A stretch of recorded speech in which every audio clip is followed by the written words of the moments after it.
Welcome to Comically Comics, your one-stop listen to all things comics. We're talking books, movies, TV shows, video games, and more. I must forewarn you, though, we are a spoiler cast, and what that means is we consider all properties, past, future, and present, to be valid, and we will spoil the hell out of them. I'm your host, Michael, along with my two co-hosts, Richard and Jeremy, and with all that being said, let's get started. All right, it is Sunday, July 13th, and today we review probably one of the hottest movies of the summer, Superman. Woo!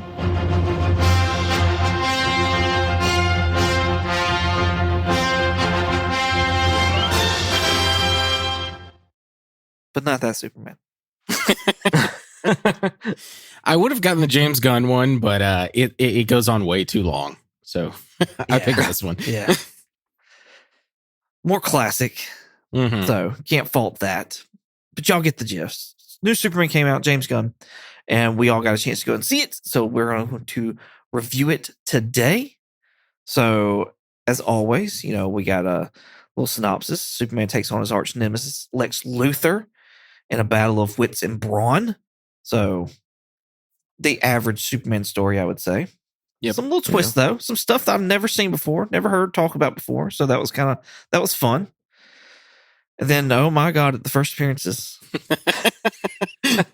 Get your popcorn ready, people. Are y'all ready? Yes. Because here we go. Superman, Lois Lane, Action Comics #1 from 1938. Lex Luthor, Action Comics #23 from 1940. Mr. Terrific, Spectre, #54 from 1997. Sapphire Stag? Metamorpho, Brave and the Bold, #57 from 1964. Guy Gardner, Green Lantern, #59 from 1968. Hawkgirl, JSA Secret Files and Origins, #1 from 1999. The Engineer, The Authority, #1 from 1999. Jimmy Olsen, Action Comics #6 from 1938. Eve Texmanshire. Yeah, we'll go with that. Tessemacher. Yes, thank you. JLA Earth 2. This is a trade from 2000. Cat Grant, Adventure of Superman #424, 1987. Ma Kent, Pa Kent, Superman #1 from 1939. Perry White, Superman #7 from 1940. Ron Trope, Adventures of Superman #48 from 1991. Steve Lombard, Superman #264 from 1973. Jor-El, More Fun Comics #101 from 1945. Kara Zor-El, Action Comics #252, 1959. Peacemaker, Fighting 5 #40 from 1966. Rick Flag Sr., Secret Origins #14 from 1987. Maxwell Lord, Justice League #1 from 1987. Sidney Harperson, Superman #2 from 1987. Ultraman, Justice League of America from #29 from 1964. And Crypto, of course, Adventure Comics #210 from 1955. And I'm done. You didn't do the thing I thought you would do. There's so many more. There's so many. I know. I thought about it. The countries. And then didn't pull the trigger. Yeah, the countries. Yeah. I'll get back to y'all next week on that. Okay. Let's give you a break. I'll see if I can get a whole nother list going. Because, oh my gosh. Yeah, there were the deep cuts that James Gunn did, especially at the Daily Planet. Bruh. Yeah. Oh, yeah. No, everywhere. Like, I decided to watch New Rockstars showing all the Easter eggs, and it's like an hour and 18-minute long video. Oh my gosh. And it's so many things. And I was just like, how does he, does he get like a pre-screening? How the fuck does he get all this information? Like, right? I don't know how he does it. It's kind of amazing, honestly. Yeah. There's got to be illegal means as part of this. I'm just saying. There's got to be. But we love him for it. So yes. Keep it doing, Eric Voss. Keep going. Whelmings. Jeremy, what is your whelming of this new Superman? I am whelmed to pleasantly whelmed. Nice. It was a decent movie. It was not the home run that I think that they needed.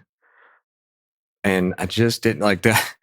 So when my wife and I went and saw it, and we saw this comment, and it fit. After thinking about it, I was like, that kind of fits. And it says, basically, after you watch James Gunn's Superman, ask yourself seriously if that Superman could defeat Hulk. And my thing was like, Oh my god. no, I don't think he could defeat Hulk. So. Okay. Interesting. Uh, That's our bar though. yeah, that's a very weird bar to have, honestly. Okay, Richard, what's your whelming? I'm overly whelmed. I fucking love this movie. It's so fucking good, and it is the exact. My opinion is the exact opposite of what Jeremy said. Like, this is every bit what I wanted in a Superman movie. And I've heard so many complaints, not so many complaints, actually. This is actually doing quite well, but from the actual like movie critics review talking about how it's a little too comic booky, I wholeheartedly disagree. This is the right amount of comic booky that we need right now for DC. Like, fuck trying to make real, like, Superman in the real world. Let's go comic booky.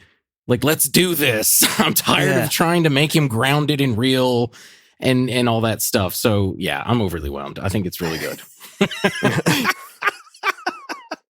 That's funny. You remind me with the whole the critics and stuff like that. I do have the Rotten Tomatoes score right now. Tomato meter is at 82%, and the fan one is at 95. So it's tracking really well as far as like the audience that's going and seeing it and making their voices heard on Rotten Tomatoes. Right. So that's pretty positive as far as, you know, James Gunn and whatnot like that. Mhm. Peter Safran, what they're trying to build. So whelmings for me, as we all know, I'm not a Superman fan. And I'm still not a Superman fan with this movie. However, this movie had me pleasantly whelmed, pleasantly to overly whelmed. I'll say firmly though, and pleasantly whelmed. Yeah, It was really really freaking good. I do have my beefs with it, but in the grand scheme of things, this was a really fun movie. I've not having read a ton of Superman, but knowing the gist of like who Superman is, I feel like they nailed what Superman is. exactly. And I feel like they needed to nail that, and they did it. I have beef with some of the other characters that they got, but this was a Superman movie. And, even by adding all those other characters, they never took away from Superman, I didn't feel. So, and that's what I've been hearing a lot as well. Like, a lot of people like this. A lot of people worried about the characters, and you shouldn't be. Yeah, There's a great balance in this one of characters and it being a Superman movie. So, yeah. This movie is very much a James Gunn movie. Like, I'll say that. Like, James Gunn is good at writing assholes. Like, that's his bread and butter, if you will. That's why he's good at Suicide Squad. That's why he's good at Guardians and stuff like that. It was he himself said it was very challenging to write this movie, and you can see the moments where like I'm just gonna say the Gunn isms kind of leak into the movie. That's some of the flaws in it, if you will, but for the most part, I'm just nitpicking. I really enjoyed this movie. yeah, I feel like that's kind of me as well, is the nitpicking. So I really want to hear what Jeremy's beefs are with the movie. Not that you didn't like it or anything like that, but I mean, yeah, you're obviously not enjoying it as much as we did. No. Like, I don't think they did a good job of setting the movie up in the first part. Really? Okay. Yeah, I get that they had the stuff to try to kind of read through, and don't get me wrong, I'm perfectly fine skipping introducing Superman. We all know Superman. We all know we don't need an origin of him, obviously. And you have nothing against caption reading either, so yeah, obviously. So I want to just circle back to me. that, but anyway, it didn't, like, just jumping right into that. Like, obviously, if you missed didn't necessarily understand what it was saying, then you don't know what's happening really. Like, I was reading it, but like nothing really registered of, okay, I don't really know where he is, what he's doing, and bam, he's here. Because I don't know the countries that, like, what all that was going on there. So it was not to me, the setup there was not that great as far as really understanding where he is and what he's doing. And the flow of the storyline, like, it took me a while to figure out what the heck was happening. Like, who was fighting who's doing what. Like, obviously, like, one, my wife was not, she didn't quite get the whole Lex Luthor stuff, but to me, I was fine with that, with Lex, like, because that, the thing I did like about that one is that it showed, already jumped into his obsession with Superman. And I liked that part of them just going ahead and just with this and with Ultraman, you could really see how like grotesquely obsessed he is with Superman, basically. So that was, but just trying to understand the backstory of what all Luthor was trying to do and stuff like that. Like it was hard for me to really know what was going on. Huh. Yeah, so I've heard a lot of complaints about the opening, whatever, I forget how it goes, but it's like 30 or 3 centuries ago, metahumans were introduced to the world. 3 months ago, blah blah blah, 3 minutes ago, this I fucking love that, because that felt like a comic book. Like that felt like opening the very first page of a comic book, and the narrator is telling you this, and then flip the page, bam, you're in it. Yeah. And I enjoyed that personally. But because again, I'm not saying you do this for like Mr. Terrific, because like he's an obscure character in my opinion. You don't need, I know you said this, but I'm just saying, like, this is more me talking about the other people critiquing it. Like, you don't need another, like, I'm so tired of the origin story. We don't need it. Yeah. And we know Lex is the bad guy. We know he doesn't like Superman because he's jealous of Superman taking the limelight. Like, we don't need any of that explained to us, even though they do it at the end. Like, Lex has a whole speech towards Superman when he's like trying to kill him as like Ultraman or whatever, like you talking through the little microphone thing. Like we get Lex's motivation by the end of the movie. So I don't know. I thought they did a great job, but that's just my opinion. Well, and that's like, again, and that's kind of coming from the side of the one, like, I don't read necessarily as many comic books, obviously. Yeah. So I don't like, so seeing it on that side of things, like, again, it kind of listed a little bit of like who he was fighting, and I'm like, well, who is this person? Like, I don't know who this is or why they have a beef with. Are you talking about the Hammer of Baravia? Yeah. Oh yeah. Well, that's not even like that's just he's just fighting him. It's no different than a giant kaiju monster. Like, you're not going to get a backstory on that. It's just like he's fighting a thing right now. Yeah. Speaking on that, I wanted to throw out there that maybe, because like I spoil a ton of stuff for myself, like a ton of stuff. Yeah. So going into it, I knew about Ultraman. Going into it, I knew that the possibility of it being a Superman clone was extremely high. There was a lot of things that like I'd already known going into it. And so I kind of wonder if that's like, had I gone into it cold, would I feel the same way as you, Jeremy? That's kind of where I'm going with this. Is like, did me spoiling it like really just give me backstory that helped me understand? Because like I love the opening. I love it. Like he's getting his ass kicked. We see the first, Gunn released that trailer or whatever of like the first 30 seconds of the movie or the first 3 minutes of it or something like that. When he lands in Antarctica. Right. He goes and he gets healed and all that. Which, by the way, I think that's genius marketing. Like you have the opener, like as just something you just throw out there, and you even cut some of the stuff out. So like there is stuff that you see and you're like, oh, I've never seen that part before. But you recognize and you remember all the rest of it. And it's like now the rest of the movie's kind of a free for all of like, oh, what else am I going to see? Yeah. But yeah, I kind of wonder, like, had I not spoiled a bunch of stuff, like, would I be sitting in the same shoes as you? Well, Jeremy? You spoiled. Hang on, just one team. No, you're good. Yeah, you're good. You spoiled the Ultraman for me. I think off podcast. Maybe it was on podcast. Anyway, it doesn't matter. You spoiled the Ultraman thing for me. Like, again, it wasn't like confirmed. Like, we didn't see a photo of it, but it was very heavily like leaked kind of thing. I didn't know anything about him impersonating the Hammer of Baravia and all this other like pocket dimension shit and everything else. So I was like, all that caught me off guard, and I loved it. So that's why I'm saying, like, I don't necessarily think it's just because you spoiled it for yourself. Well, as soon when Bravia, like he was flying around, and then as soon as he did the laser vision, I was like, "Oh shit! I bet that's Ultraman." Yeah, I was Like, kind of like dubious. as soon as I was yeah. kind of that's one of my comments about the movie itself. It's just like Superman should have been dubious about like he fights a guy who's equally as strong as him and can shoot lasers out. Like I'd be immediately being like, all right, let's see what's going on with this dude.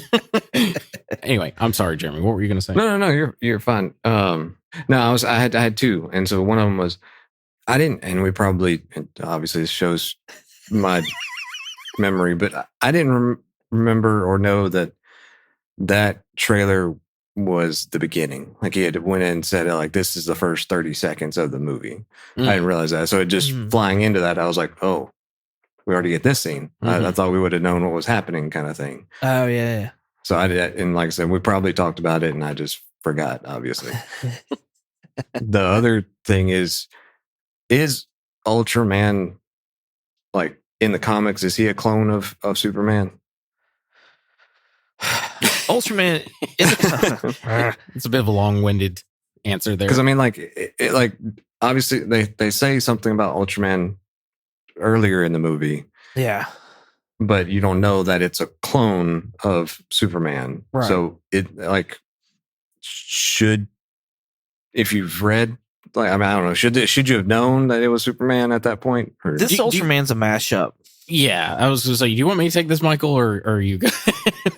No, this Ultraman's a mashup with like something they did new in like the New 52 style era, but also like Ultraman as a character is like from an alternate Earth. Correct me if I'm wrong, Richard, but he's from an alternate Earth, and he's with like a crime syndicate, Yes. like basically like a evil version of the Justice League. Yeah. So he's from Ultraman originally before New 52. I'm trying to remember that story. I want us to read it because it's actually quite good. Lex Luthor from a different universe comes over and is like, hey, I need help because these people are like killing our universe thing. So they go there and it's like the evil Justice League, and they call themselves the Crime Syndicate. And the leader over it is Ultraman, who is a Superman who is powered by kryptonite. He is not powered by the sun. He is powered by kryptonite. He literally like snorts it like fucking cocaine at one point. Yes. Then I think what's the other Ultraman? I forget his name. It's Ulysses or what? Yeah, Ulysses something. Anyway, he is I want to say he is a human from the far-flung future that got these powers like traveling through time or whatever. It's a very bullshitty hand-wavy thing. But anyway, he has Superman level powers. And he starts off being a good guy, and then it's revealed that he's like a bad guy because he's doing this like almost like eugenics thing or like he's basically wanting to get like the best of humanity and then kill everyone else off. Yeah. And Superman's yeah, I'm not cool with that. And he has a suit very similar to what we saw in the movie as well. But also the suit. I thought he was like a clone. I thought he was like a clone of Superman, though. No, not the thing. But what I was also going to say is the suit also invokes Doomsday's containment suit from like that mask and the goggles totally looks like Doomsday. Yeah, you're right. And but then also this is just getting into my theory. I think all that to be said, I think Ultraman is a setup for Bizarro down the future. I could see that. Because they mentioned his intelligence and how he wasn't very smart and whatnot like that. Well, so not just that, but they're in a pocket dimension.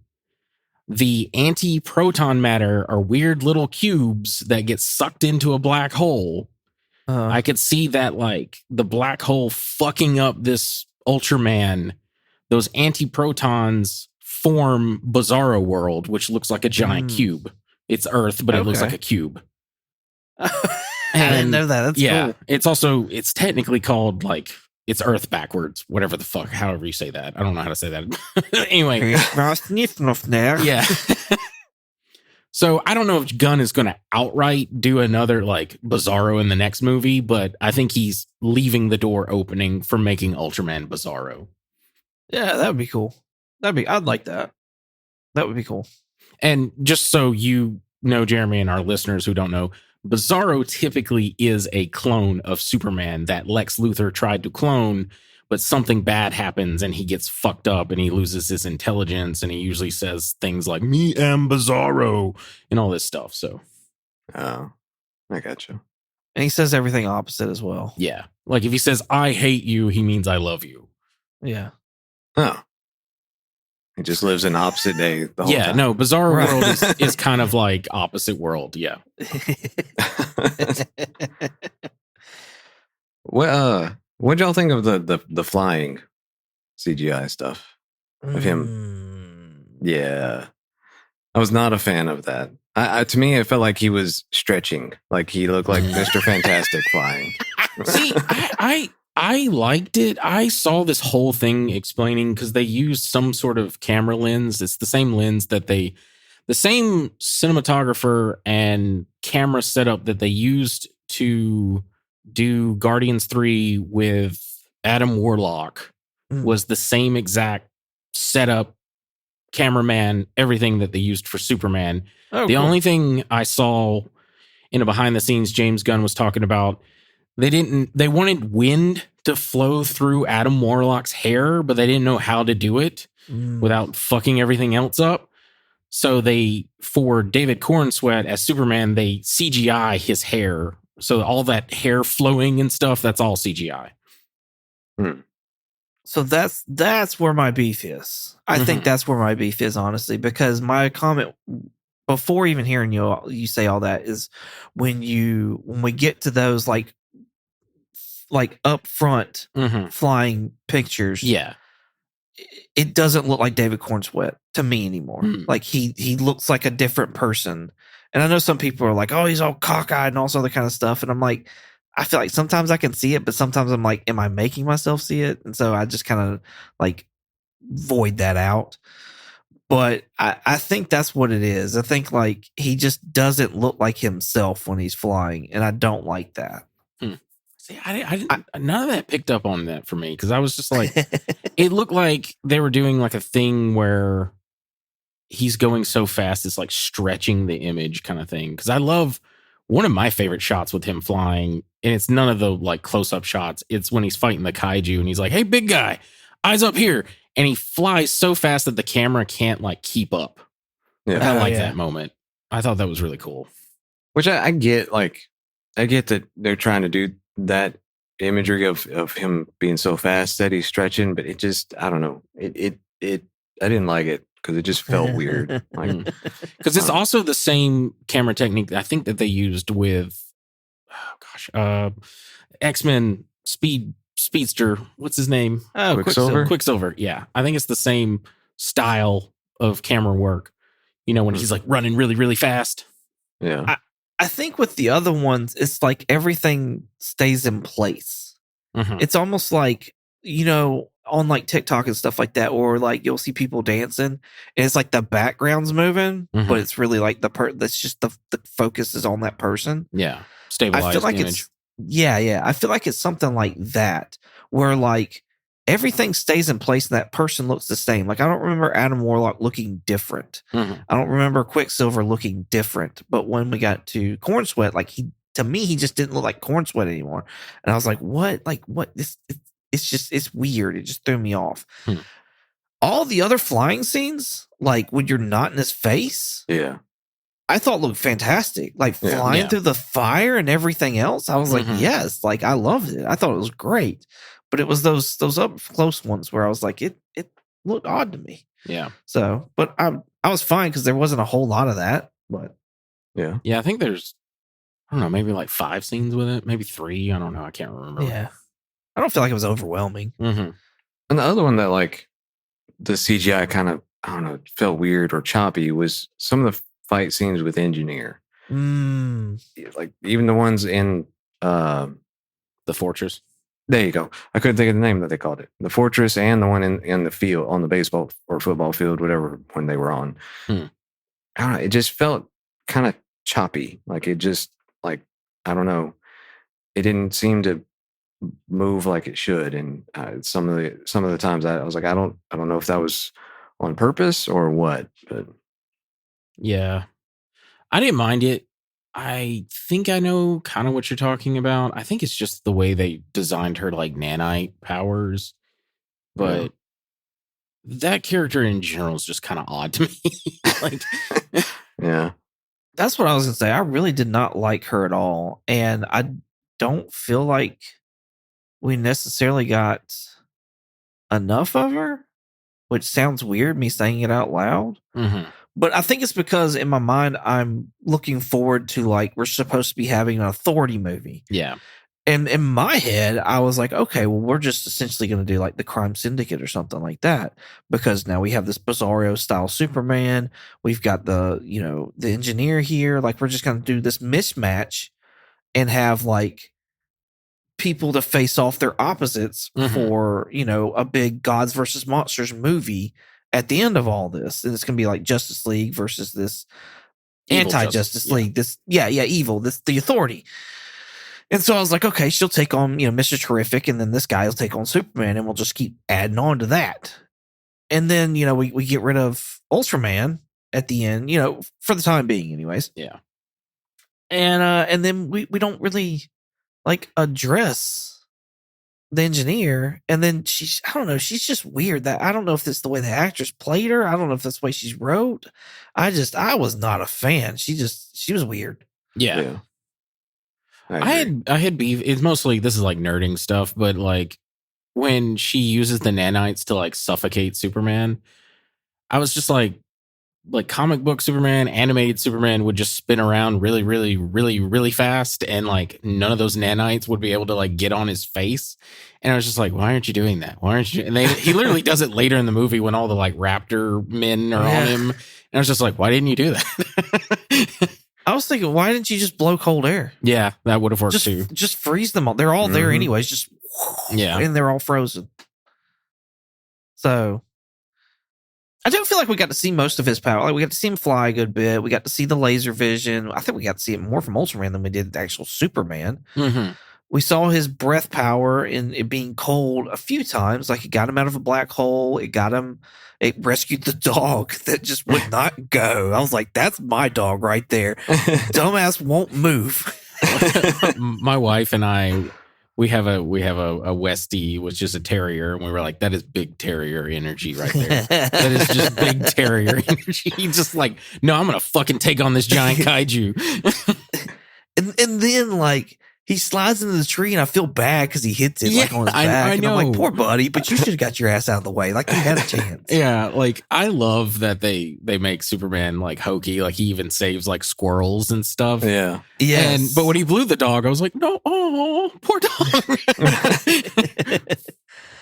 I think that's probably one of the best things that I like about this movie is that I feel like James Gunn really did nail Superman Yes, by saving me the too. squirrels, by wanting to move the kaiju somewhere else, or even he even makes the comment, or at least like euthanize him just peacefully or something. Yeah. Like it wasn't against his, like he didn't necessarily not want to kill him, Mhm. but like if that was the last thing, then okay, yeah, I get it. We got to kill it, but.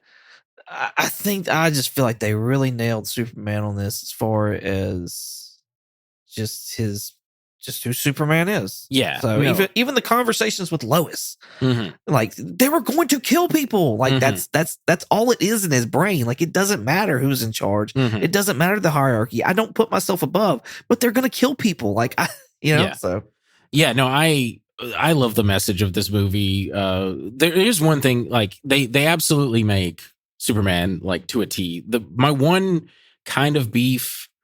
This isn't the biggest beef. The biggest beef is the message that his parents sent him.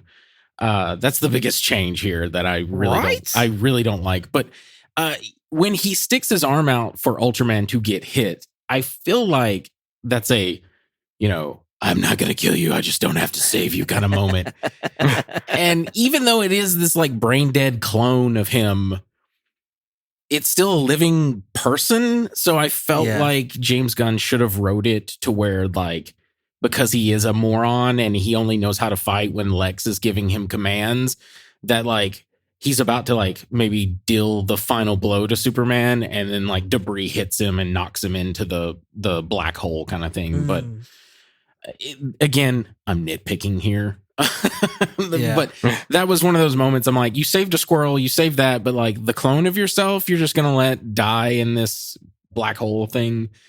That brings me back though to like where he's like, if we had to euthanize it, like at least do it peacefully. Yeah, which And so I feel like that's kind of opening the door there of like, hey, I gotta save the city. I've got to save all these 1000000s of people. Like this has got to close. which You've got to go. yeah, like one of the things that I had beef with Man of Steel and stuff was not because he killed Zod, because canonically Superman has killed before.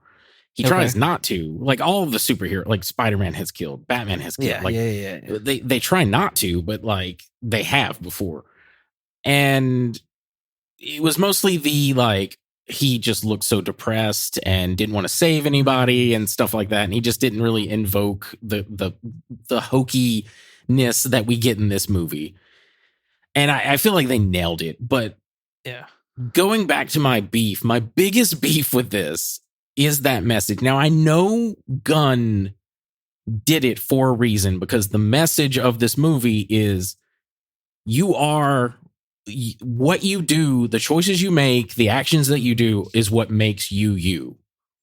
Not some message that your parents did or whatever. It's what you do. And I love that message because that is a very Superman message. What Pa Kent said. Yes, no, Right. yeah. No, that is exactly what I'm saying, is like what Pa Kent said is the message of the movie. And I love it so fucking much. Matter of fact, Yeah. I love the actors that play Ma and Pa Kent. Yes. Like, Ma Kent reminds me of my aunt so much. Like, her accent, the way she uses the phone, like, just reminds me so much of my aunt. And I loved them. I thought they were great. That's what I was going to ask. I wanted to know what y'all thought about, because I feel like this is a different Ma and Pa Kent than we've ever gotten before. Yes, it is. Yeah, I thoroughly enjoyed them too. They were great. So that was one of the questions I had, is like, that wasn't the actual, like, that's not accurate as far as that he was sent to rule, quote unquote. Yeah, so I was looking up around 2003, and I cannot remember, there was a comic book where they were trying to experiment with stuff like that, where Superman was, like, they were trying to retcon that Superman was sent to be like a conqueror, which is very much in the Robert Kirkman Invincible universe kind of thing, and which also came out, I think, around 2003. And anyway, I don't think it blew over well with a lot of fans. Yeah. And here it doesn't blow. For me, I'm like, that's kind of character assassinating Jor-El and Lara. Like, I feel like that is totally not their character. And I was really waiting for it to be like Lex fucked with the message and it was a lie. Yeah. And the fact that it wasn't, I was like, ooh. And again, I get it, because at the end, the message is that Ma and Pa Kent are his real parents. Like, Right. Yeah. and I know why he did it. I don't know if I necessarily agree with that, though, is what I'm trying to say. Yeah, I think it was a way for. I think Gunn has a talent or a knack for putting like heart into a movie, and I feel like that was kind of like his way of doing it. Like, I think it's really hard to do it when you've got parents that are dead and you're just going off of recordings. Mm-hmm. But at the same time, when you've got where Clark can go and see his, and they're sitting there talking about, hey, don't be a stranger, stuff like that. And so you can kind of see there's somewhat of a little bit of distance there. Yes. And then Clark realizes, like, oh shit, like this is home. Yeah, no, I definitely picked up on that when they're like, okay, well, we're going to let you go, but don't be a stranger, But yeah, and then the dad, like, Pa Kent crying, and she's like, oh, don't worry about him. He's a big old softy kind of thing. He's big mash. Yeah. So I dug it, but I felt like there could have been a better way to do it without making Jor-El Slandering. Yes, slandering Jor-El and Laura as like these like would-be conquerors of Earth. Because that makes me wonder, like, so is Kara gonna be like a conqueror? Like, what is that? How does that go? Right? Right. Well, Cora ain't got nothing on mine but sitting there freaking partying. That is clearly at the end of this. Yeah, well, it's I don't want to spoil that. She's going through some shit. Like Gunn has Right. said that this movie is happy, it's hopeful, it's fun. Supergirl is not going to be the same tone. It's going to be more dark. Because I'll just say it, like in that story, Superman grew up way different than Kara did. Kara lived on Krypton and had to watch her parents, her loved ones, everyone die in front of her. Yeah. Because they established that it's a whole thing, but they established essentially that she was in the bottle city of Kandor and all this stuff. So she had to watch certain people like run out of food and starve to death and all sorts of stuff. And it's really fucked up and traumatizing. So that's why she's going and drinking. Yeah. Is she's trying to like outrun this huge like PTSD trauma stuff. I got you. Ugh, I don't want to see that. Any idea when that one's supposed to be coming out? I think next year, right? Oh, is it? Lanterns is early next year, and then yeah, I mean they're supposed to be filming or whatever Woman of Tomorrow. So yeah, it'd probably be like late next year if I had to guess. So speaking of lanterns, is his character just on par for him in the comics? Yeah, Pretty much, yeah. yeah, that's him. Big old asshole, but when the chips are down, he is a good guy. Yeah. Yeah. Favorite scene is him flipping trucks with the bird. I think that was. I thought that was like, hilarious. The tanks. Is anybody seeing this? Is anybody else seeing this? Because this is the shit right here. Yeah, I loved it. I hate that mullet. That Oh, God. that hairstyle should be a war crime, in my opinion. But my God, I love Nathan Fillion as Guy Gardner, especially like when Metamorpho at the end when they're fighting what is it? I forget the name of that country now. Baravia. Moravian. Yeah, the Yeah. Baravian army, and then Metamorpho shows up, and they like finish the fight or whatever, and like, hey, do you want to join the Justice Gang? And he's like, no, we don't want that gross face is like one of the face of our members, and he's like, the Justice Gang, that's a cool name. And he's like, you're in. Yeah. That felt like very James, like those are very James Gunn moments, in my opinion. That like sense of humor of his. Yeah. Yeah. One of the scenes that I loved, and is absolutely a James Gunn scene, is Mr. Terrific on the beach fighting off all those raptors with Lois in the bubble, and the camera's like spinning around, and things are just like knocking the shit out of all the raptor soldiers. It's very it gave me like Yondu feels to it. Yeah. Absolutely, yeah. It absolutely reminded me of Guardians 2.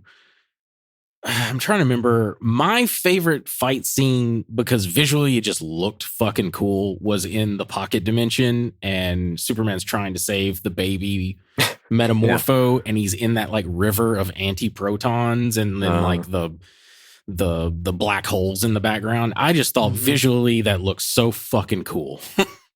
Oh, I hated that. I lost Oh, no. everything. Oh, I was no. like, where are we? Where's up? Where's down? What are we doing? I was like, is this stuff burning him? What's going on? Like, how's Baby Joey gonna make it? Like, so I got beef with that scene as well. Like, and it's stupid little ass beef. As Superman breaks out of his cell with the help of Metamorpho, saves Baby Joey, and then they go to like leave. And Metamorpho's like, yo, when I'm in the state, I can't hold anything. Yeah. Mm-hmm. And I'm like, okay, I get it. Makes sense. Until he goes to try and pull Superman out of a black hole. And I'm like, why the fuck didn't you hold your baby then? Yeah, exactly. he doesn't, that was a very ugly baby, and he just didn't want to hold it anymore. He loved that baby. That boy. If that ain't gonna be a daddy's boy, then I don't know what is, because I'm like, all I could think of the entire time during that scene was like, God, that baby is ugly. poor Baby Joey. Yeah, I had beef with that one. We were talking about CGI earlier. What do y'all feel as far as like Crypto? I mean, I didn't necessarily have many issues that I saw with him. Mm-hmm. I enjoyed him. I loved Crypto in there. I fucking loved Crypto. I thought the CGI was really, really good, except for, and I didn't notice it, but my wife did, is when he is in the lap of Lois on the T sphere. What is it called? The T-Mobile? I forget what it's called. T-Mobile. T-Mobile. When he is in her lap there, it looks very CGI. But they used they used James Gunn's, I was going to say James Gunn's, they used his dog, I think, as like reference. And I've never seen James Gunn's dog, but it basically just looks like Crypto, but not white. He's black. He even has that same, like what my wife and I call like the stupid ear, where it's like slightly off. So anyway, I thought it looked great though. It looked good. I guess certain scenes I expected to see like a real dog. I guess maybe, I don't know what it was, but sometimes the CGI just threw me off. And I don't know if it was because it was really realistic. Like, don't get me wrong. I don't know. It just threw me off sometimes. So, and I think the squirrel scene especially, like that scene where he's like chasing the super squirrels. I was kind of like, I don't know, when they did a close up on him, it kind of messed with me. His mouth, like where he's like getting exhausted and his tongue is like hanging out of his mouth. Something like that. Yeah. I can kind of see that. It did look like Crypto was definitely more like cartoonish than like in his emoting. Like he was more cartoonish than like a normal dog would be. Yeah. I fucking loved him though. I love the use of him as well, and I love the twist. I don't know why it didn't even fucking occur to me that it wasn't Superman's dog, that it was Kara's dog. I don't know why that never occurred to me. And then at the end, when she calls him and he comes over, I was like, "Oh, of course it's Kara's. Of course it's Kara's." I don't know why. Like he even mentioned about how like it's not my dog; it's more of a foster situation. And I thought for some reason I was thinking he was gonna like eventually find a like red sun planet for it to like live on or something. Yeah. But and then when that happened, I was like, oh, I feel so stupid right now. I probably would have missed. I had that spoiled for me, so okay. That's the only reason that I knew. But I probably would have thought the same thing of like it doesn't make any sense. But like I always associate Crypto with Superman or Superboy. And so, like, that's why another reason why I wouldn't have guessed Kara. I know that in the past, I think she's had a horse. Yes. Some kind of a super horse or something like that. Really? Yeah. Oh, yeah. No. We're eventually going to read Superman or Supergirl Woman of Tomorrow. It's in that book. The horses? Yeah. Oh, yeah. It is a centaur. The horse is old. Yeah. No, it is a centaur. Oh, okay. That's awkward. Who's the magic woman that was like kind of the main villain in Creature Commandos? Cersei.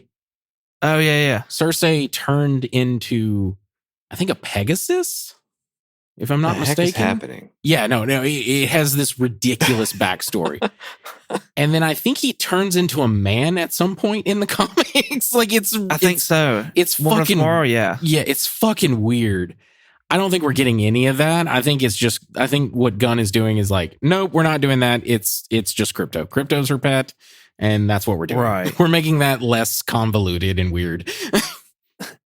I think that's kind of like one of my biggest disappointments in this is that, and far be it from me to like talk about language or whatever the case is, but this is the first film that I've taken, I think, my entire family to. Because I was like, it's fucking Superman. Like, I know it's PG-13, but that's probably because of the violence or whatever, fighting. It should be fine. But there was a good bit of language in here. And I was like, James, I need you to back off a little bit, bro. Help me out here. And then I was so excited for my daughter to sit there and see Supergirl. Like, no. I was so excited for this. And she crashes in there drunk. And I'm like, whatever. It's like, she doesn't know. It's not like I get lit around her and sit there and stumble around. Like, Daddy's on one again. like I don't have to worry about that. So I'm good there. But like, the leaving out, it's like, thanks for watching my dog, bitch. I was like, oh no. What have I done? Superman, you let me down. Yeah. I mean, he was clean the whole time, but I mean, I think they said every word except for fuck in there. And I'm just like, Well, all right then. Thanks, Yeah. James. Appreciate you. I love one of my favorite standout characters is Eddie Cathegi's Mr. Terrific. And I love that scene when he's like, it's the Luther henchman with the mustache. And he's like, do you need my help? I know the codes. And he's like, get out of my way. And he's like, I am goddamn Mr. Terrific. No, I don't need your help. Yeah. Like, I thought that one was really appropriate. I thought that was hilarious. I'm quite surprised they made him like such a pivotal character. I shouldn't be. The way the story was done, like it absolutely was built to make him this big of a character. Yeah. But just like, and I shouldn't be surprised because it's James Gunn. But like, just an odd character, just to like really put up there and as a main character in the movie that nobody knows. Obviously, I mean, Yeah. I'd never heard of him. Yeah, he's kind of obscure. He is featured in one of the later, I cannot remember now because it's been a long time now since I've seen it, but one of the later seasons of Green Arrow or Arrow, whatever they were calling it back then on CW. Oh yeah, Arrow, yeah.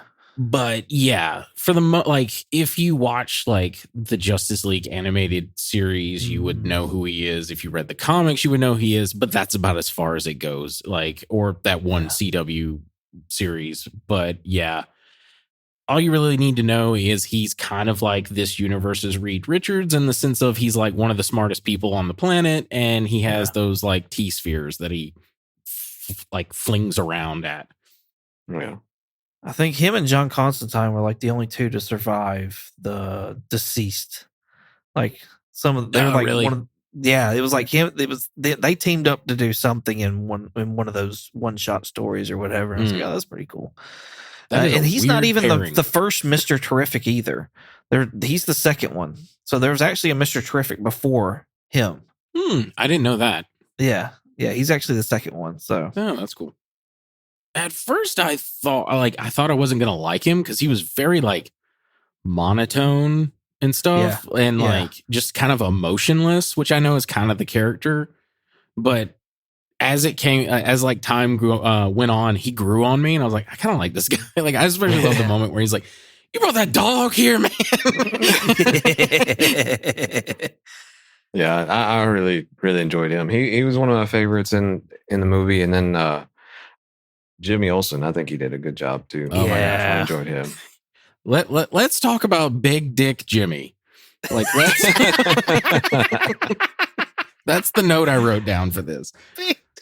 Because like this is something that Gunn did. I was like, wow, they're making Jimmy like this ladies' man. Because I was just like, he must be packing or something. Because I did not get it.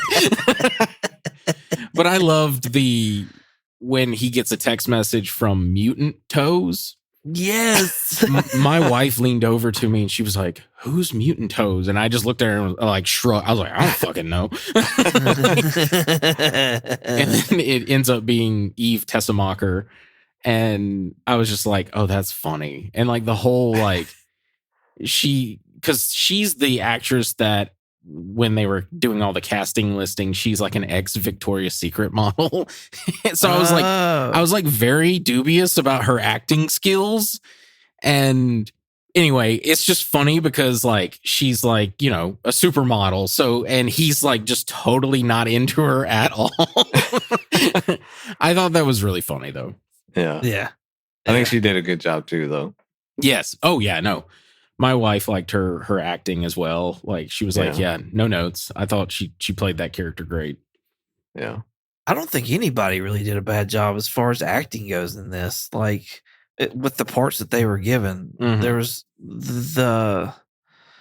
my only beef I think was maybe with Lois.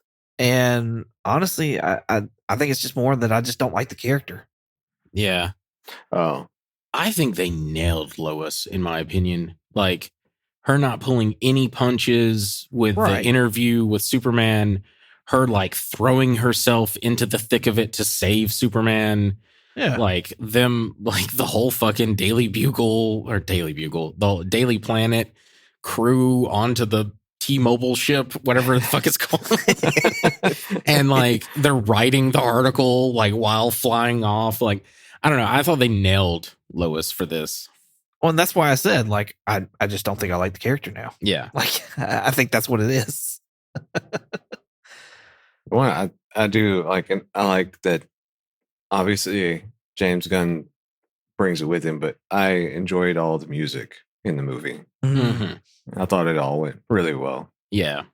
I like the fake, like, I forget the name of the crab, the like floggy crabs or whatever whatever Oh, the fuck they're yeah. called.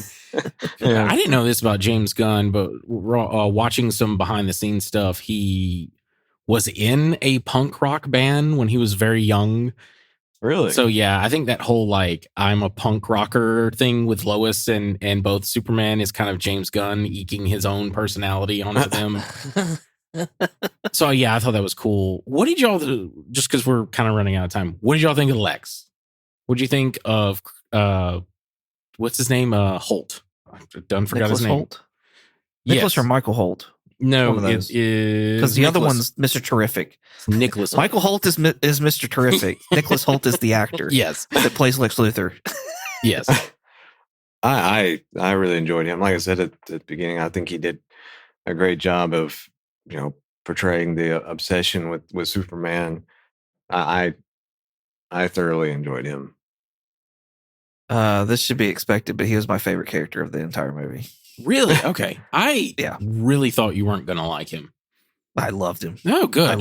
Good. I loved the intelligence. I loved every aspect of what Lex Luthor was. I felt like he was supposed to be Lex Luthor. I love the comment from Maxwell Lord, played by Sean Gunn at the end, of like, Oh, the one yeah. thing conservatives and Yeah, liberals can yeah. both agree on: Lex Luthor's an asshole. Yeah. I thought that was really funny. I like that Sean Gunn at least made it into this movie. yeah.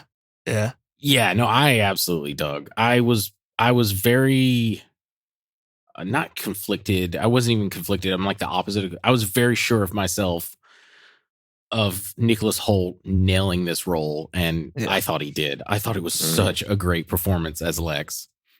And from one to another, he has a beautiful bald head. I'm just saying, man rocked a bald head for all of us. So What do you think of Metamorpho's bald head? not the same. He's not him. That's funny. Some nerdy things real quick. Those teleportations into the pocket dimension, those are boom tubes. Like, I think Lex accidentally created boom tubes. Okay. They are tubes Interesting. that can go into another dimension that you walk through. Now, they don't necessarily boom when they happen, but I'm like, Yeah. I think that's Gunn sort of putting little seeds for later movies. I think that is a boom tube that he made. Personally, we better get the light and stuff like that. I like the ones Yeah. in Justice League better. no. I think I'm not. yeah. What I'm saying is that this is like a primitive version Got you. of a boom tube. I'm not Okay. saying it will be the end result of a boom tube, but I think Lex unknowingly stumbled onto some like new gods technology. Okay. I can get down with that. Then. I like that. Yeah. So I guess that's a term that you're supposed to know if you read the comics. Kind of thing. Yeah. So Okay. the new gods are I forget the good planet, but there's Apocalypse, which Darkseid, you've heard us mention him. He was featured in the Justice League movie and he's been in the animated series and stuff like that. He's basically Thanos, but for the DC universe. That's the easiest way to sum him up. Okay. He has this device called a mother box that can create portals that are called boom tubes. And they make a big boom, and there's usually like a light tunnel, and you walk through them. They're like a tube.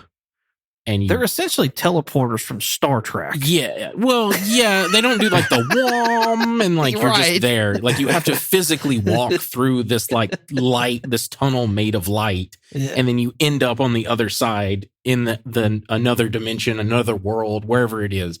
So I was just like, immediately I saw it and was just like, that those are boom tubes. Those have to be what essentially will be boom tubes in the future. You and I, Michael, speculated on it. I love that scene that everybody speculated on was like a nothing burger. And the scene I'm talking about is when Lois and Clark are back at his apartment and they're talking. And the Justice Gang are fighting a fifth dimensional imp in the background. Like, so many people were like, oh, it's Brainiac. Oh, it's this, it's that. And it just ended up being nothing for like a little gag in the background. Yeah. I remember that, like trying to, talking about that. And I was like, oh, we finally get to know what this is. And then he's just like, oh, that's nothing. Oh, okay. I think I love even more, though, in that scene, the line of, oh, they got it. Yeah. Which kind of explains to me, in a way, it's like when you see these movies and these TV shows and stuff, and you're like, why the fuck is this person not going and helping? It's because that person has said, oh, they've got it. You know, does that make sense? You know what I mean? Like, every time we've talked about, like, well, this happened in New York, like, Spider-Man should be there. Like, could it be that Spider-Man was just like, oh, no, they've got it? Like, I know that's not Spider-Man's character, don't get me wrong, but like, just the idea of like Superman saying, I can take a break, they've got this one. Yeah. I like that. Yeah, there was a lot of that, especially him handling the issue in Metropolis and letting them handle that war. I thought that was really cool. I love seeing Guy make a bat and he's just like hitting that thing with the bat repeatedly. Like, that shit was fun. Yes. Also, I forgot to mention, it just popped in my head. What is up with James Gunn and kaijus and like weird eye things with the kaijus? Because like, oh my gosh, like we had in the Suicide Squad where Harley stabs, Starro in the eye and like floats around in its eye doing like God knows what to its like corneas. I was gonna say stabbing is like so nonchalant as to what she did. She dived into his eye and swam around in it like it was a pool or a jacuzzi. And then in this movie, Guy makes a fucking weird device that's like trying to impale it, and I was just like, my eye, what the fuck is up with James Gunn and eyes? Again, I think it's feelings. I think he knows, like, a lot of people got things with their eyes, including me.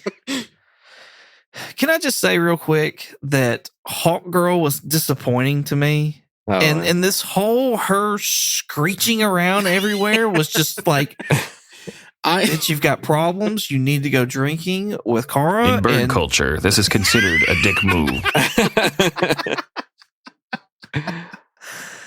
Yeah, because that was one of the things I was excited for my daughter to see. I was like, oh, Supergirl possibly, and then Hawk Girl, like these females are up here doing things, and like, love to get her to see. And then I was just like, I'm fucking striking out here as a dad. I've got to figure some shit out. I was gonna say I didn't really like I liked the scree because I've made comments constantly when we read comics that the onomatopoeia for a bird person is typically scree.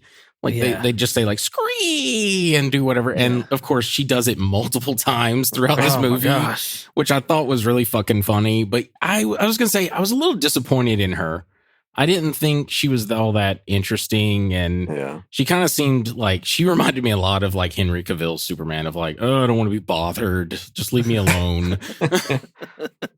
She did have where she dropped the guy, the president, Moravian president. Mm-hmm. Yeah, he was nasty.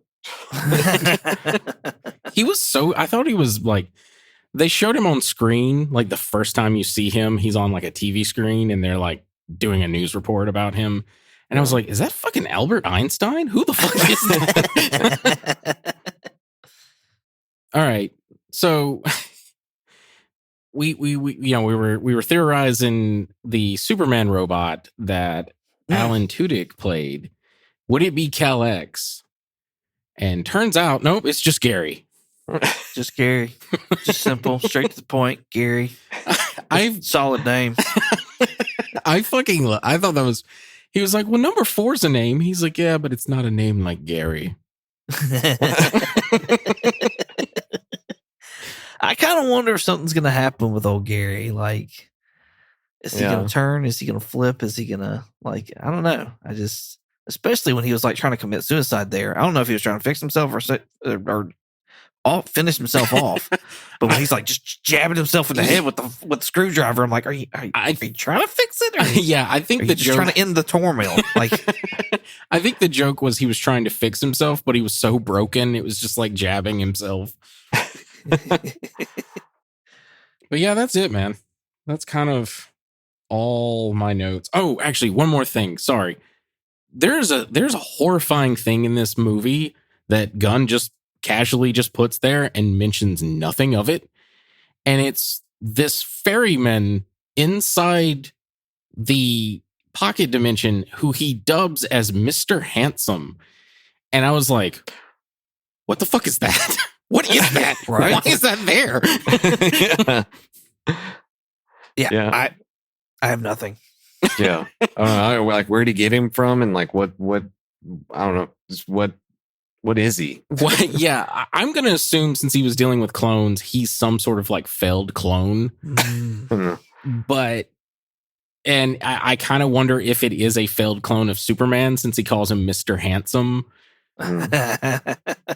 And one of the things I saw on Eric Voss's thing is it's Eric Voss with how, I don't know how he gets all this shit, but when Superman comes into the office and is like, "Where's the dog, Luthor?" before he flips the desk, you see on the desk a framed photo of Mr. Handsome on Lex's desk. And even weirder is in all the little selfies that Tessemacher took, one of them is with Mr. Handsome wearing a hat and scarf that I am assuming is hers that she like put on him. I did not notice all that at all. Yeah. That's No, I funny. didn't either, but I saw that today and thought I'd mention it. But anyway, that truly is it. That's funny. I have two more things. Okay. Talking earlier about the music, I want to add that the style that Gunn presented us with the font in the opening credits and all that was very like Christopher Reeve's Superman. I was totally getting those vibes with the way the letters were coming in and the echoes in the letters and all that other jazz. I thought that was really cool and very James Gunny or whatever to like bring that kind of timely stuff back. As well as I want to mention that there's no kryptonite in this world, which I feel is kind of weird. I think it's one of those they just don't know where it is, or my theory is maybe Batman bought it all up. I don't think we're gonna I don't think Gunn is going to do like a BVS thing. I think it's just maybe going to be revealed that Batman has it because Batman has contingency plans for his contingency plans. Right. And he may be like, "Oh yeah, this is a good guy, but I may need this in case he does go bad." Right. Yeah. Because that is very Batman. That's my kind of like headcanon right now, fan theory, if you will. But yeah, I thought that was weird too, though this is a world where Kara and Superman like exist now. Yeah. And they have the Superman robot, so I could easily see like them go like, we got to get this shit out of here. Like we got to get this shit off planet now. That's true. That's true. I if anybody was to have it, it would be Bruce or Lex. And now that they've already taken Lex out of the picture, it's like, by God, Bruce better have some. Yeah. I need to see some kind of kryptonite. Yeah. I think we'll get I think that'll be a reveal at some point where he has it. It'll be like the comic book where he has it in his utility belt in a lead lined like pouch. Yeah. Like at all times. I hope so. All right, Jeremy, do you recommend anybody see this movie? I still recommend people go see it because it was, like I said, it was still a decent movie that I enjoyed, and go see it and tell me where I may have seen something wrong or if I was just too cynical or something going into it. I don't know, but yeah, I still would recommend to go see it. Nice.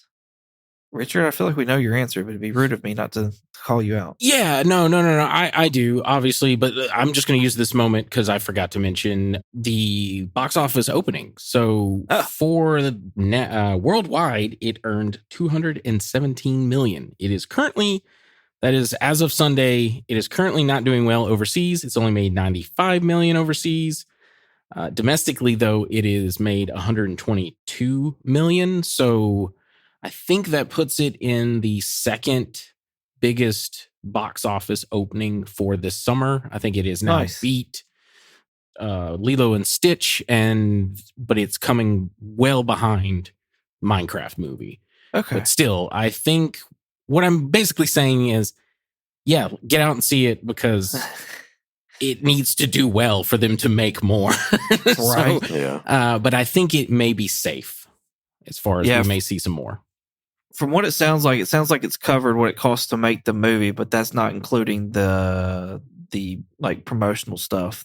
Yeah, it's got a big battle to break even. It's got to make, I think, 850 million just to Good break even. Lord. Yeah. But that's also including like all the promotional like TV Yeah. spots and all that other jazz. So, but I think Gunn said something that was like 2 point whatever, or no, 200 something million. Yeah, it said 200 to film plus it. million for Yeah. the budget. Yeah. Cool. I agree. I think it was a really fun movie. I think that's what we need in comic book movies right now. I think we need fun stuff. So I don't know that I can tell you to go tell your, bring your kids to go see it, but Apparently not my your kids daughters. seem to for sure. enjoy it. Do what? I said apparently not your daughters for sure. I'm just saying. 4 years old. That was a lot. So, but it was really fun. I enjoyed it, and I look forward to seeing it on Max whenever it comes out. Probably buying that. I saw the 4K steelbook of it, and I was like, "Oh, that's freaking beautiful." Oh, I really? may have to grab one. I gotta see may have to grab one. Oh, it's so good looking. So Yeah, cool. I definitely want to honestly, I want to go out and see this movie again. I liked it that much. Yeah. Yeah. No idea what we're doing next week, but we'll be back. So you join us as well. In the meantime, Jeremy, where can I find you? They can find me on Twitch under the handle Night Fury GTO. That's Night with a K. And you can find me here. Awesome. Richard? If you want to contact me directly, I have an X, the platform formerly known as Twitter, and Instagram, a Blue Skies, and a Threads. My handle is Night Curry, night like day and night, and Curry with a K. If you want to contact us directly, we have a Gmail. Our Gmail is comicallycomicspodcast@gmail.com. And if you want to check us out on YouTube, possibly TikTok, we'll see, and Instagram, you can check us out under the name Comically Comics Podcast. And if you want to check us out on X, the platform formerly known as Twitter, you can check us out under the name Comically Comics with an X.